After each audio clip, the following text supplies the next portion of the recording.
Have you ever wondered what the key to real, lasting peace is?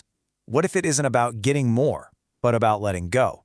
Well, today we're going to dive deep into Bhakti Yoga, which is the path of devotion.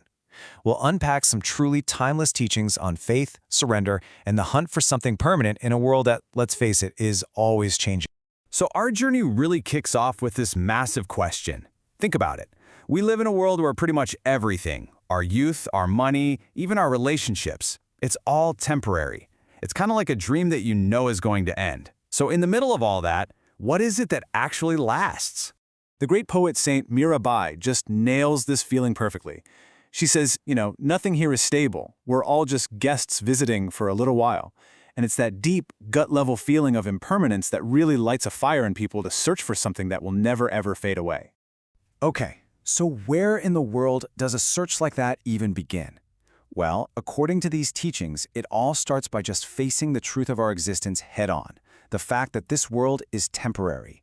These teachings draw a really clear line in the sand. On one side, you've got everything we usually chase after. Money, success, looking good, all things that sooner or later fade away. And on the other side, there's the one and only constant, the one anchor in a stormy sea, the divine. But here's the million-dollar question, right? How do you find this permanent truth when you're completely surrounded by temporary stuff? Well, the teachings are very, very clear on this point. You need a guide, and this is where the guru, the spiritual master, comes in. To explain this, the teachings use this amazing analogy. I want you to picture this. Imagine someone who owns a priceless philosopher's stone, that mythical thing that can turn any metal into pure gold. But because they have no idea what it is, they just use it as a regular rock to grind spices, all while living in poverty. The teachings say, that person is us. And that is the whole job of the guru. See, they don't give you something that you don't already have. They just come along and wipe away the dust of ignorance, revealing this incredible, priceless treasure that you've had inside you the whole time. So let's be super clear on this, because it's a crucial point. The guru isn't a giver of truth, they're a revealer of it. They basically just hold up a mirror so that you can finally see your own divine nature. Okay, so once you start to grasp this inner potential, it leads you right to the heart of this entire path, bhakti.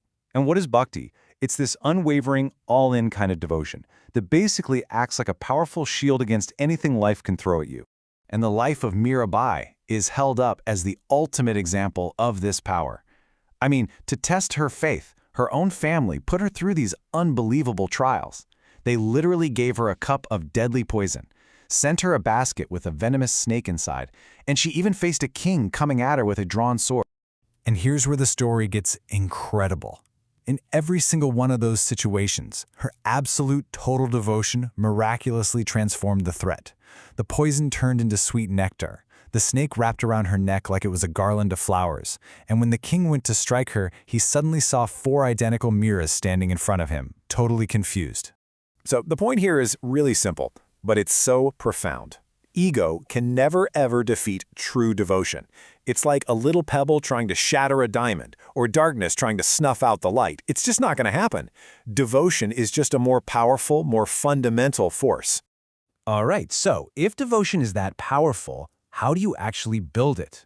What's the practice? Well, the core engine of this entire path is the constant remembrance and repetition of the divine name. In this tradition, Ram Nam. Now this leads to a fascinating idea. The teachings say that for every single weapon ever created, from a simple sword to a godlike celestial missile, there's a counter-weapon that can defeat it. But the divine name is the one power in the entire universe that has no counter. There's no defense against it because it is the ultimate defense. And this power isn't just defensive, it's also said to be creative. The teachings say that with sincere, unwavering faith and repetition, the impossible can become possible. It can even reverse things that seem totally set in stone by fate. And the ultimate proof, the mic drop moment for this idea, is the story of Hanuman, when he was hit by the Brahma Astra, a celestial weapon that could supposedly destroy all of creation. He didn't fight back with another weapon. He just let it hit him, because his entire being was so completely filled with the divine name that the ultimate weapon was rendered totally powerless against him. So you follow a guide, you practice this intense devotion, you chant the name.